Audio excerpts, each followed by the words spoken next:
Okay, eto na nga. Tingnan natin tong mga ice candy na to. Yan o. Tingnan yung pagkakabuhol. Yan.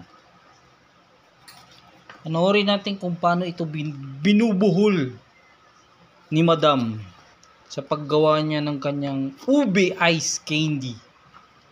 Pagmasdan natin.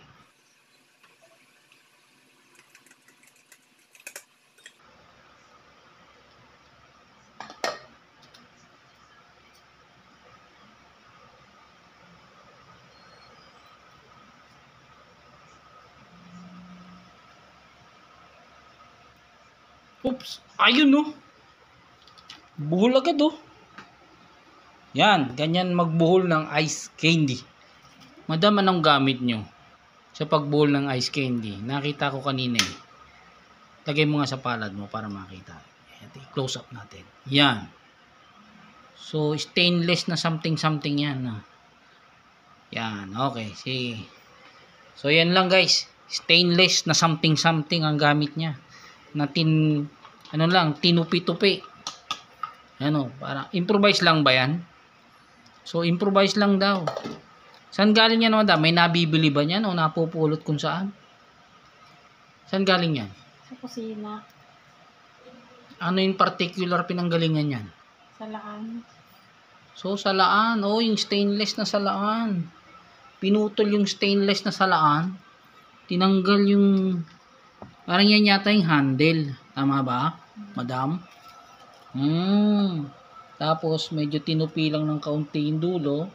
Tapos, medyo rounded ng kaunti. Malaki yung pinakadulo.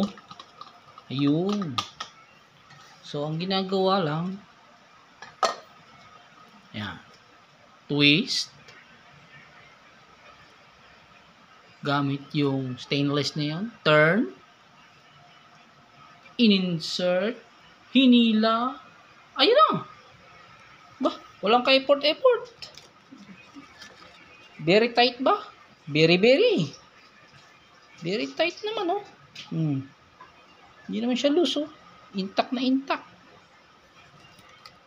So, mula lang sa stainless na strainer handle, medyo binodify. Ayan na. Madam, mas maginhawa ba yan kaysa doon sa napapanood kong tali na pambuhol ng ice candy? Oo. Ba? Mas maginhawa siya? Paano mas maginhawa? Hindi ko na kailangan maghanap ng katalian. O, sa bagay, no? Saan ka nga naman nahanap ng talian dito? Maglalagay ka ba ng pako sa maganda mong kisame? Paano kung nasa labas ka, walang puno? O, saan mo tatali yan? Sa liig mo. Sige. Okay. Ayun, no? Focus natin. Tapos, siguro bilangan natin kung gaano. Ang bilis lang eh, oh. Ibilang tayo. Mula sa pag-twist niya ng plastic hanggang sa matapos. So, sasalinan muna siya ng ice candy. Ice candy mixture. Yan. Yan. Tinaktak na.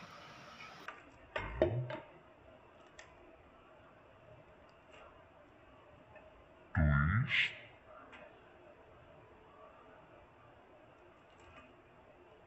Turn. In-insert na sa butas. Hinila palabas. Ayun na. Ang bilis. Parang 5 seconds lang yata yun ah. Oo, ano? Bilis no. Ang galing. Very comfortable. Effortless. Sa mga naghahangad dyan magbuhol at nahihirapan magbuhol ng kanilang ice candy, namamagana ang mga daliri. By the looks of it, parang wala nang naipit na isang daliri sa paghila, sa paggawa. Tingnan mo. Pagmasdan natin. Kung may sakit dyan. Wala eh. Hinawakan lang. Inikot lang. Sinupsop.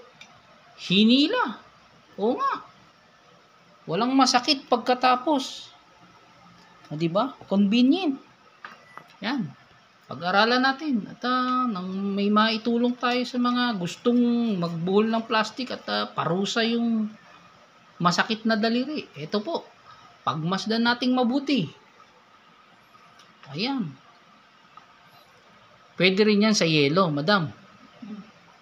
Eh, di ba ang yelo mabigat? Hindi naman ho kaya nagbago ang ano, maiipit yung daliri. Hindi pa rin? Aba, maganda.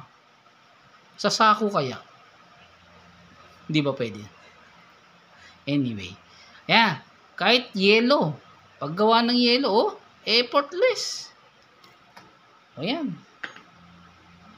So, pag-aralan nyo. Pagmasdan nyo lang maigi.